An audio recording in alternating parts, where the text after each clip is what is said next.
We are back, and yeah, Lewis versus Teixeira took place last night. How do I start this one off? I guess let's just jump right into it, man. I guess I was wrong about Teixeira. This is going to be the recap for the event, so I'm going to go through every single fight on the card. Let me just jump right into it. This was a pretty good card, not gonna lie. You know, there was some good finishes, pretty good back and forth brawls on this one. Let me just get into it. So first fight of the night, we had Fatima Klein versus Melissa Martinez. This was actually a really good fight, man. Like, I mean, I don't mean back and forth or anything, but this was a beat down. This was Fatima Klein showing off her striking capabilities, just at range, piecing Melissa Martinez apart on the back foot. Martinez had nothing for her the entire fight. And yeah, Klein is a fucking dog, man. Like, she backing down Melissa Martinez, landed good combos on her, just outlanding her the entire fight until the third round where she lands a vicious switch kick to the fucking head, knocks out Melissa Martinez. It was like a left hook feint into the switch kick. It was the Leon Edwards special. Incredible win for Fatima Klein. And I did call a KO here. I said Fatima Klein was going to get it done by KO in the second round. It was a third round, pretty close. But yeah, great win for Fatima Klein. I told you guys, she's really good. Moving on, Mike Davis versus Mitch Ramirez. Mike Davis got it done, round 2 KO. But let me tell you the actual story of this fight. Mike Davis, is he regressing? Is this guy actually terrible? Like, I was watching this fight. Mike Davis in a minus 1100 favorite before this fight started. The round 1, he's 10-2 was the striking numbers for Mitch Ramirez. Mitch Ramirez outlanded him 5-1, even though Mike Davis controlled him for 4+ minutes in that first round. He could do no. He did no damage. He had a submission attempt, but he did no damage in that first round. And people are saying, oh, it was a round 1 Mike Davis just because he controlled him. I don't know. Just because it's 4 minutes of control time, he didn't do anything with it, though. Mitch Ramirez still outlanded him 5-1 in the first round. Second round, it starts up. Mitch Ramirez is piecing up Mike Davis on the feet. I'm starting to question, why the fuck is Mike Davis still a minus 300 right now? I'm looking at the betting line. I'm like, well, he just moved to minus 450. What is it? What is going on? What am I watching? I'm watching Mike Davis get pieced up on the feet by Mitch Ramirez. And Mitch Ramirez, I mean, his punches might not have been doing too much to Mike Davis. I think he did stumble him at one point, but halfway through the second round, Mike Davis switches on. And he decides, oh, I'm in a fight. I'm here to fight. I'm here to throw down. And he starts throwing fucking elbows and knees. And he backs Mitch Ramirez down to the fence and throws a flying knee. And then just lets it loose. Hook, body hook. Knocks out Mitch Ramirez, man. I was sweating, though. There was no reason at the time for Mike Davis to be a minus 500 in that second round. He was getting his ass beat before he flipped that switch. Go back and rewatch it if you need to. It was a fucking... This was a fun fight, though, and it came out of nowhere. The finish, Mike Davis just flipped the switch and is like, I'm here to fucking fight. And throws a flying knee, gets that finish. Good win for Mike Davis, but man, I was on the edge of my seat. I was sweating. This was not supposed to be that hard of a fight. But anyways, good win for Mike Davis. Moving on, Kennedy Nzechukwu versus Walter Walker. What? What? Walter Walker with a third round 1 heel hook in a row. That's gotta be some bullshit first time. It was a first time when he did it twice in a row. This dude is setting his mark in the history books right now. Nobody's ever touching that stat. You know, 3 round 1 heel hooks in a row. That's a first time. There's no way that's ever been done before. Walter Walker starts this fight off running at Kennedy. Just hands like this, running at him. Like he's a fucking zombie in the 70s movies, you know? He's just running at him just like this, you know? Let me get you. Don't let me get you. It was really fun to watch. Walter Walker somehow gets a hold of Kennedy against the fence and pulls a heel hook out. Kennedy taps immediately.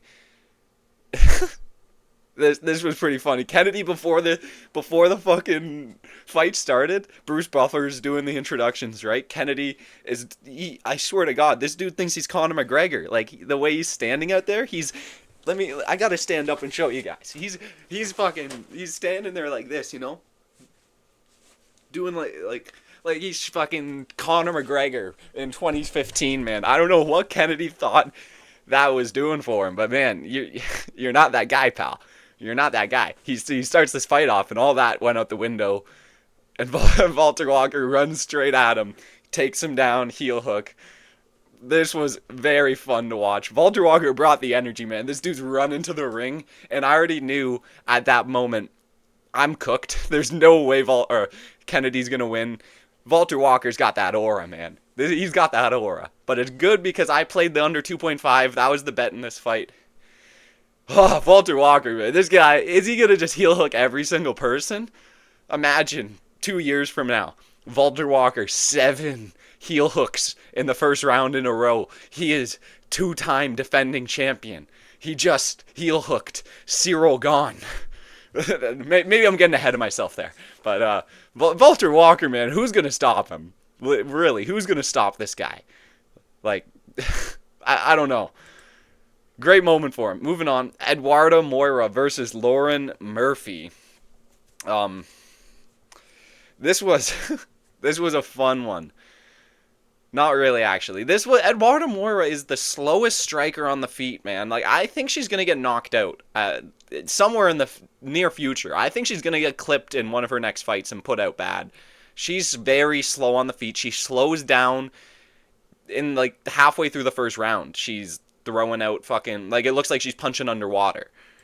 I guess there was also a moment in this fight where Moira's in top control on Lauren Murphy, right? Full guard. Lauren Murphy throws out an up kick and it lands. Like, it lands right on Moira and it pushes her off. And the referee looks at Moira, who is asking, like, she's like, that was illegal, right? The referee goes, that was a push. Keep going. It's like, what? That was a up kick to a grounded opponent. I think it should be a legal strike. I don't really get why it's illegal, but if it is illegal, it has to be enforced, you know?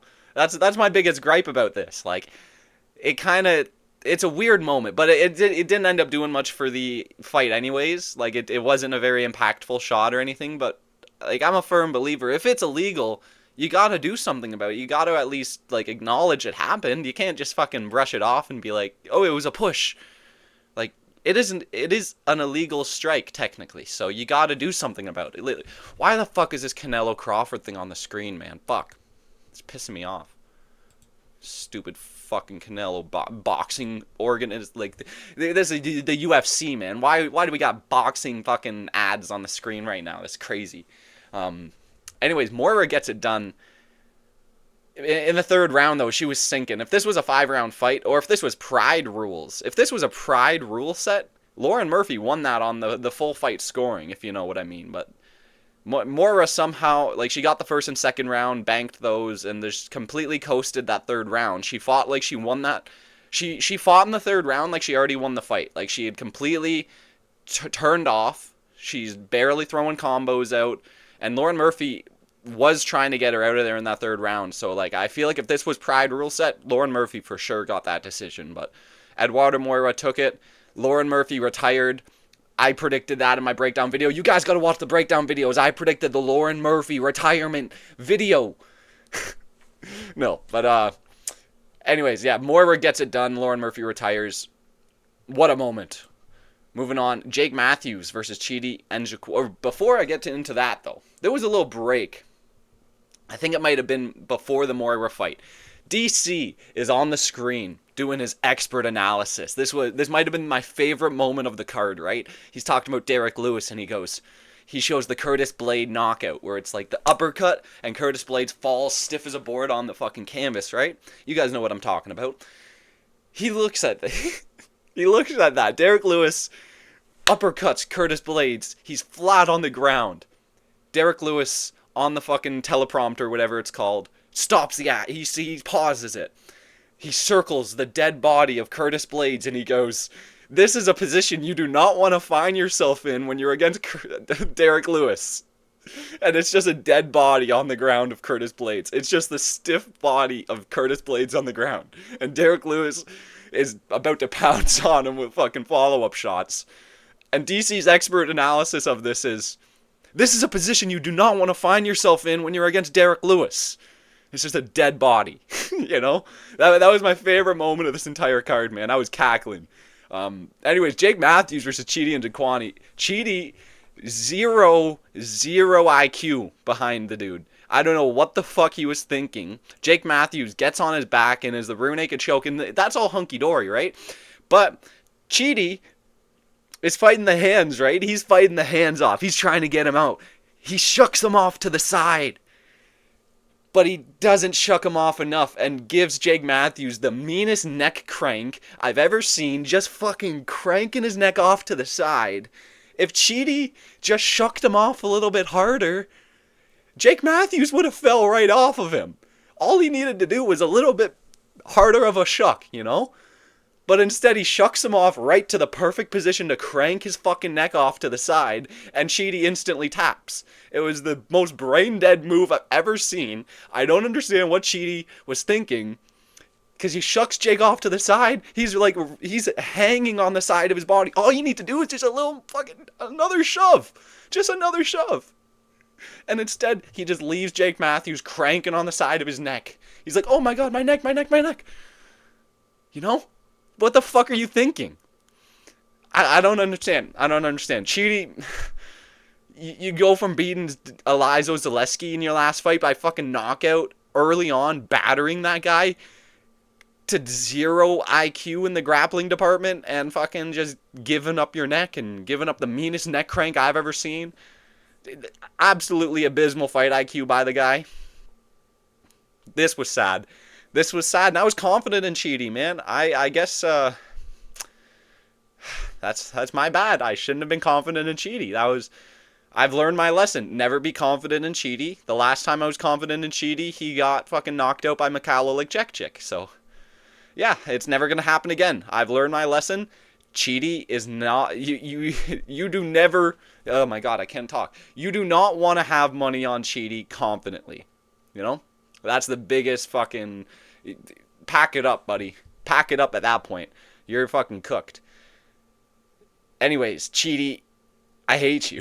I hate you. This is the one, man. I was so confident in Chidi. I thought this was an easy pick, man. And he just makes me look so bad. He had no fight in it. I don't even think he landed a strike, man.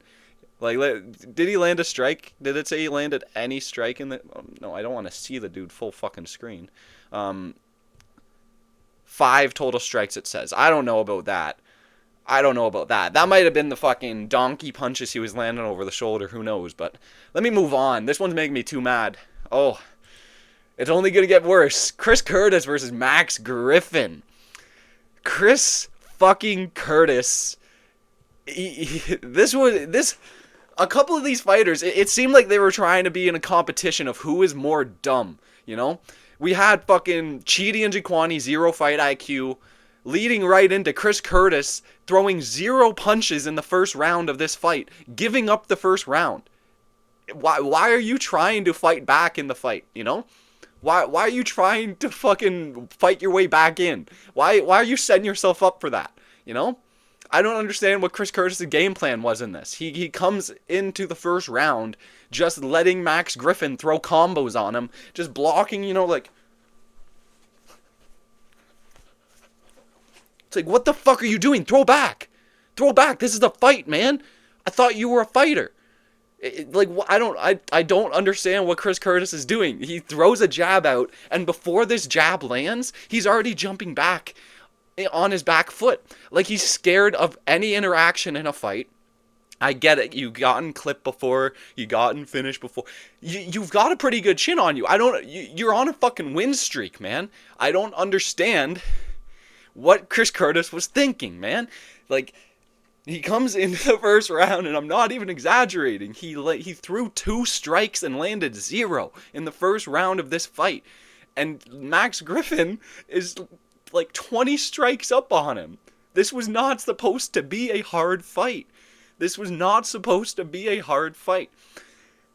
And Chris Curtis makes it a very, very, very hard, close fight. Oh, I hate Chris Curtis, man, because I bet the point spread. I thought the point spread was good, plus money on it. I thought I had a good read. And he comes out and he completely throws it away in the first round. And it's not even like... It'd be something if he was throwing punches, you know, and losing the round. It would be something else there, because then I could at least be... Man, I made a bad choice doing that point spread. Instead, he fucking gives it up himself. He didn't enter the fight until the second round. And I don't understand what he was thinking. It's like, why are you trying to, like, win all 3 rounds, man? Especially the first one. If you're going to slow down, make it be in the third round. If you're going to give up any round, make it be the third round, not the first. Fuck, I hate Chris Curtis, man. I will never learn my lesson. I will never learn my lesson. I should not have been confident in Chris Curtis or Chidi. I will never learn my lesson, though. Moving on to the main card, Tuco Tokos. Oh my god, he got a win.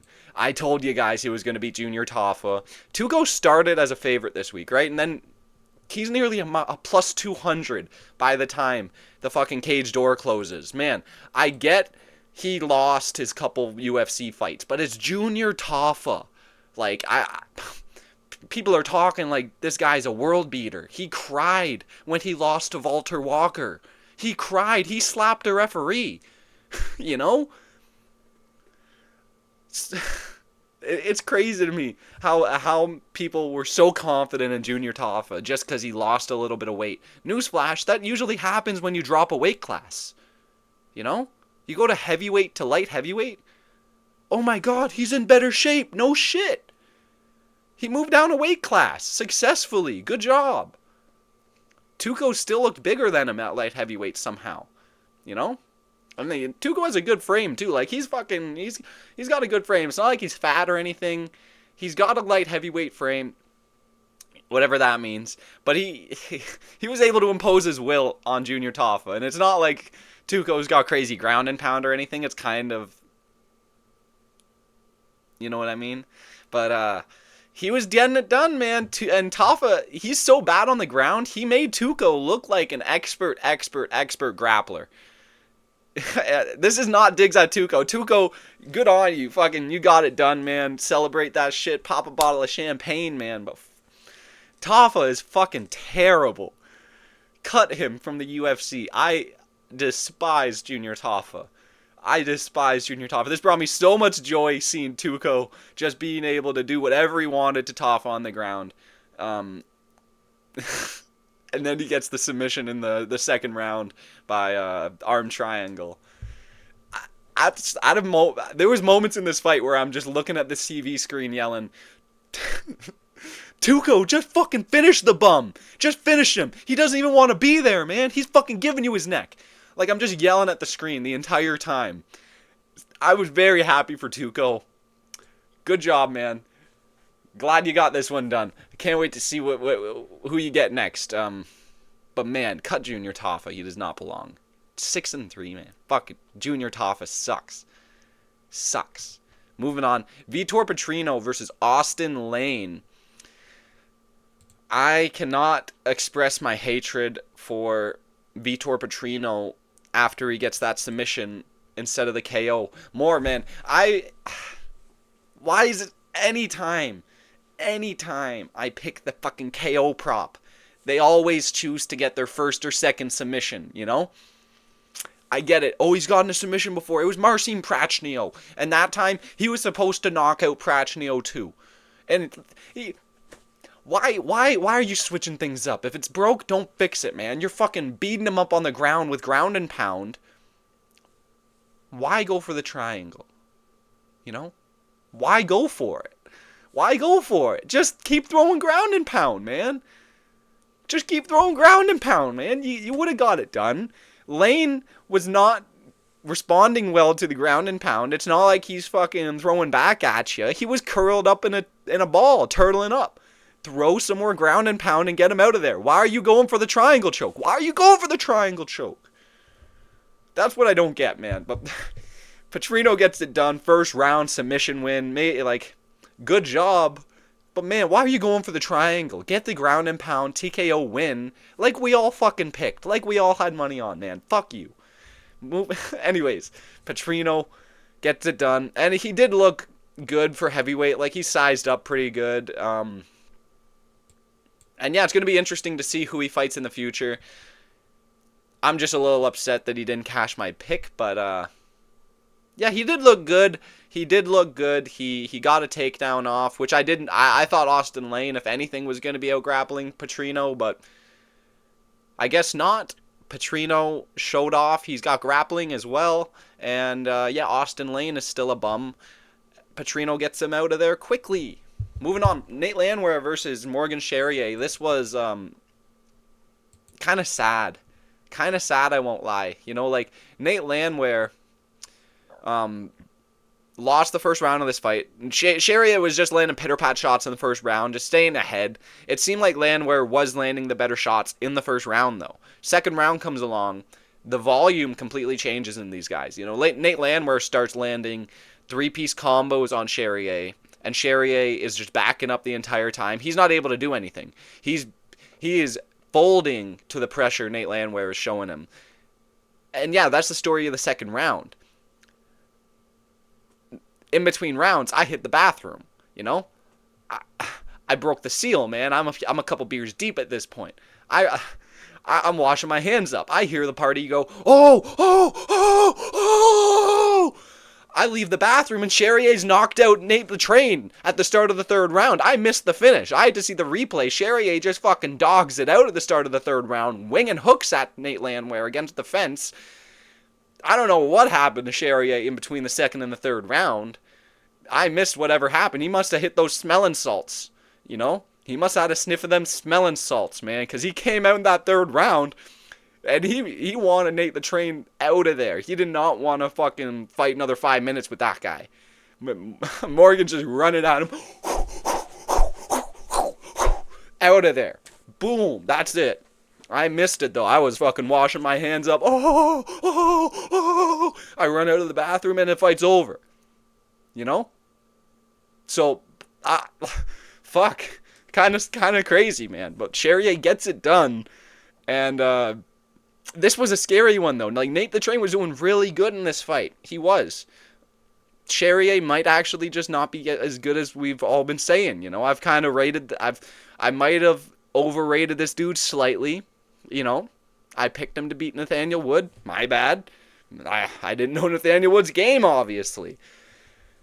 But maybe Charrier is just not as good as we've been saying, you know. Maybe that's the story. When you're getting outstruck by Nate the Train, you know, that I get Nate the Train's good, but man, you were supposed to be ahead of him in this fight, man. You were nearly folding to the pressure. And I don't know what I missed. Maybe he got a shot of adrenaline in between rounds. They gave him some of that adrenaline, you know? Maybe I missed something. But Charrier comes back in that third round with a vengeance. And he gets it done. Good on him. But I might be picking against him in the next couple fights. Depending on who he gets. We'll see. Moving on. Calvin Kattar versus Steve Garcia.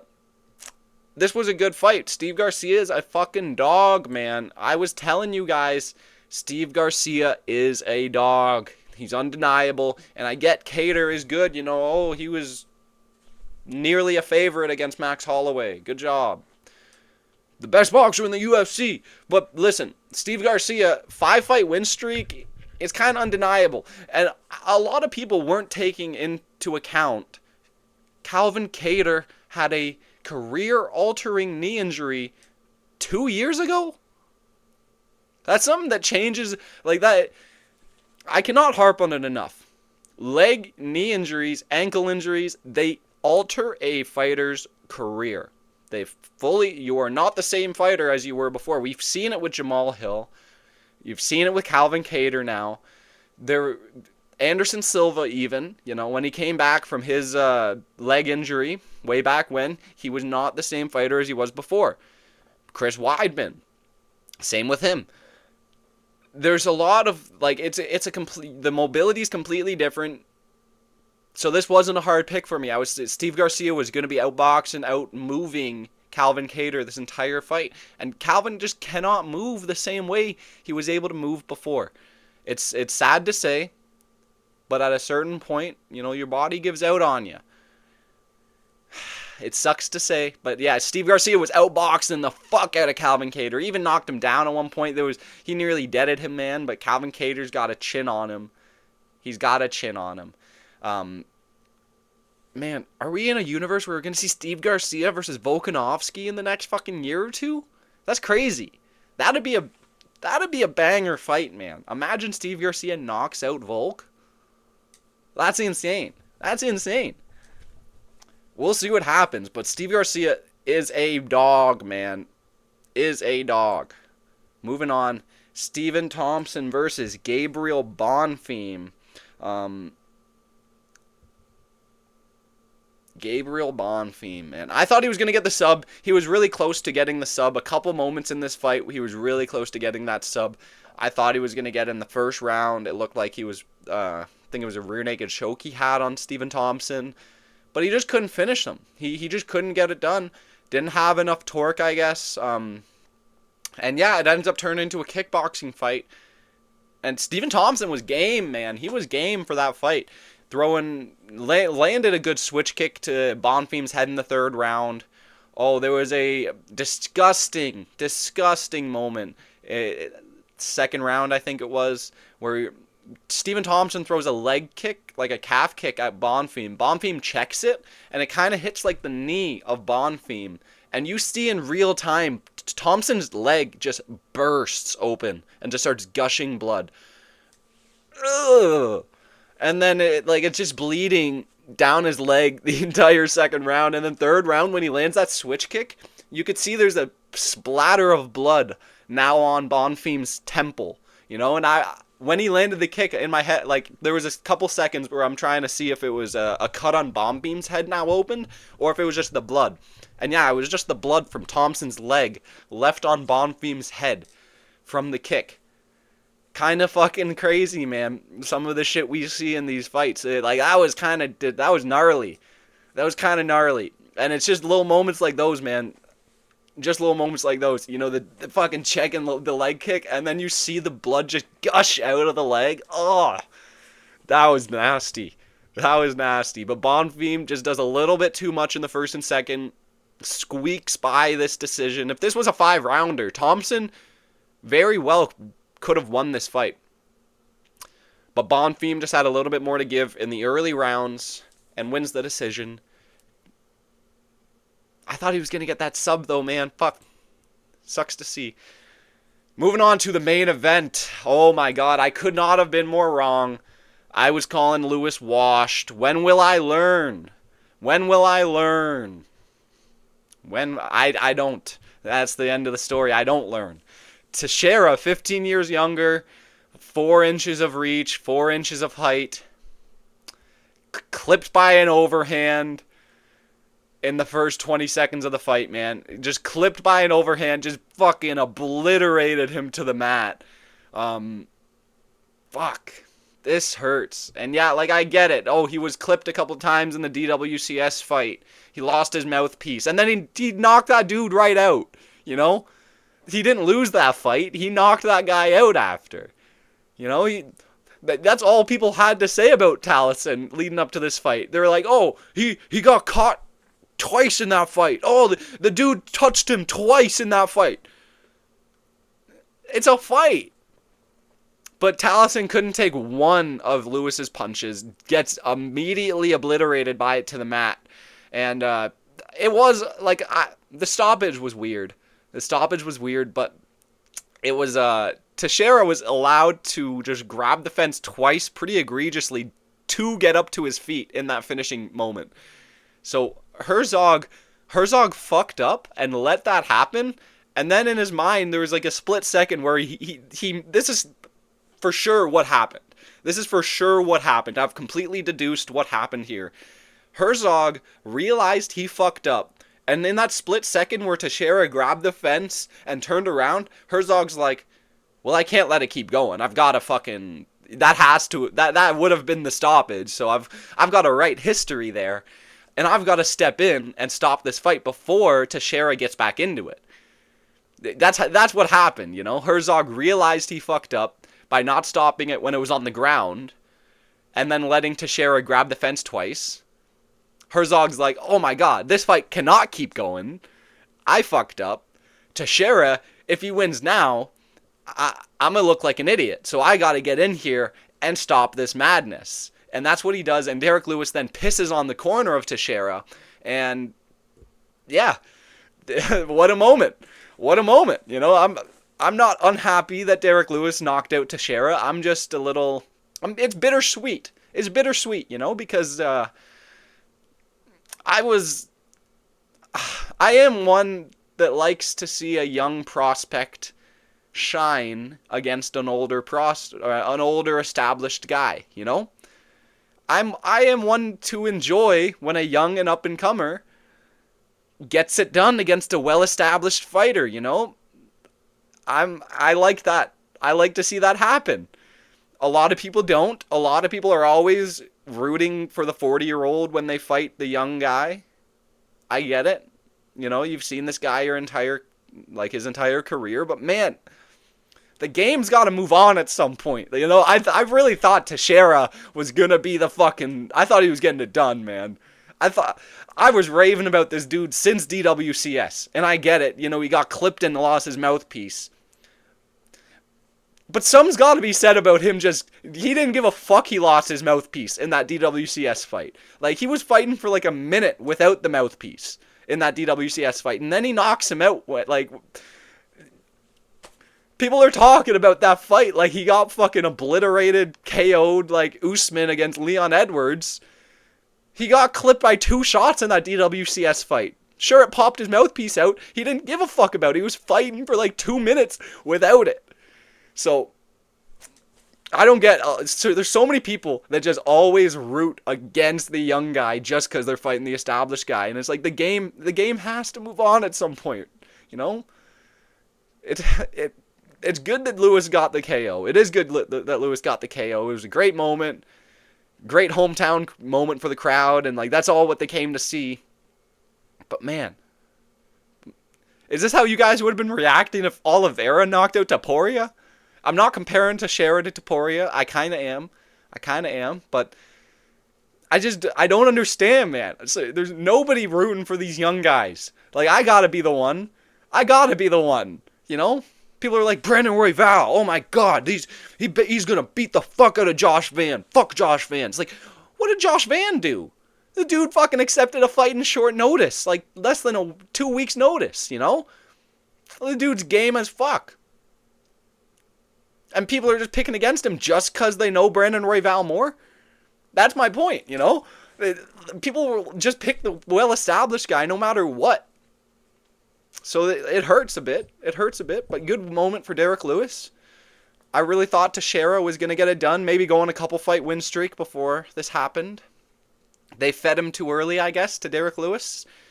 And this hurts. Fuck. I really thought Teixeira was going to get it done, man. I wasn't waffling, man. I was speaking from the heart. Man. I thought Teixeira was the future. I thought he was the future, man. I thought Teixeira Aspinall, man. 2027. MSG. That was the blockbuster fight. That's selling out 1 million. Not happening anymore. Not happening. Anyways, that's what happened last night. Let me know what you thought of the recap. This turned 33 minutes is crazy. I thought this was going to be 15 minutes or less, but fuck. Yeah, anyways, thanks for watching. Make sure to like, comment, subscribe. Hope you enjoyed. We'll be back here for the 318 predictions here soon, or whatever card it is. Poirier, Holloway, whatever number that is. 318, 319, one of the two. Thanks for watching. Have a good one.